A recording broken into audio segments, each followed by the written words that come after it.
2003 is truly the year of Mega Man. By the end of the year, we'll have no fewer than 6 new entries in the series across various platforms, and one of the new games coming up is Mega Man X7 for the PlayStation 2. It's actually the first Mega Man X game for Sony's system.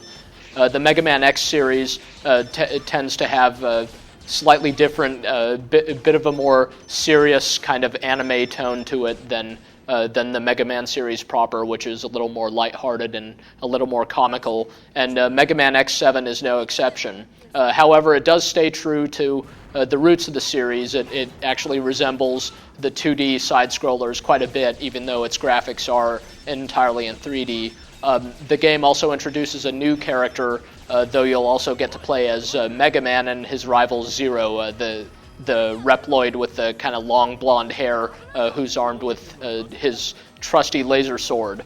The new character here is Axel, who's sort of Zero's counterpart, and the two of them are going to work together throughout many parts of this particular adventure. In fact, you'll be able to switch control between the two of them on the fly. Basically, one of them beams out and the other one beams right in, so even in the middle of kind of a heated battle, you could be switching control between these two characters. Since you can readily switch control between Zero and Axel, as you might expect, the two of them have some pretty different abilities. Zero's laser sword is quite powerful in close combat, and fortunately it kind of swings behind him, so you could even tag enemies that are standing immediately with their backs to Zero. Whereas Axel more resembles Mega Man and has long-ranged attacks that auto-acquire their targets. So even targets that are floating in the air, you'll lock right onto them and be able to shoot them. Axel can also take the shape of certain enemies by basically absorbing their DNA. It's kind of a unique twist on the standard Mega Man formula of acquiring new powers from your enemies. It's been interesting to see that Capcom has really ramped up the difficulty of some of these games lately, and Mega Man X7 is definitely no exception. It's got plenty of real kind of old-school challenge to it, some real punishing moments that you'll have to try again and again before you can get through them, and you'll really have to be quick with Zero's and Axel's abilities, such as wall jumping and double jumping to avoid lots of bottomless pits. However, the game isn't just a pure side-scroller. You'll see that soon enough, where you'll encounter some sequences where suddenly you'll be running kind of away from the camera as more of a driving game style perspective or other perspectives like that. So the level design definitely mixes it up.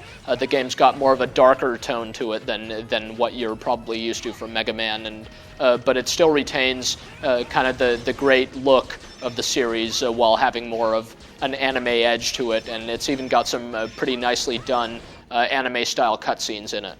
The preview build of Mega Man X7 that we've been playing is still entirely in Japanese, so we don't know what the English voice acting is like or anything like that. We're also not sure if the difficulty level is reflective of what the finished game is going to be like, but yeah, for the time being, this game has been kicking our butts pretty hard, so we haven't quite gotten to the end of this preview build just yet, though we've definitely got a taste for some of the challenges and some of the deadly sorts of scenarios that are in store. The game is definitely looking to be staying true to the Mega Man X series in particular.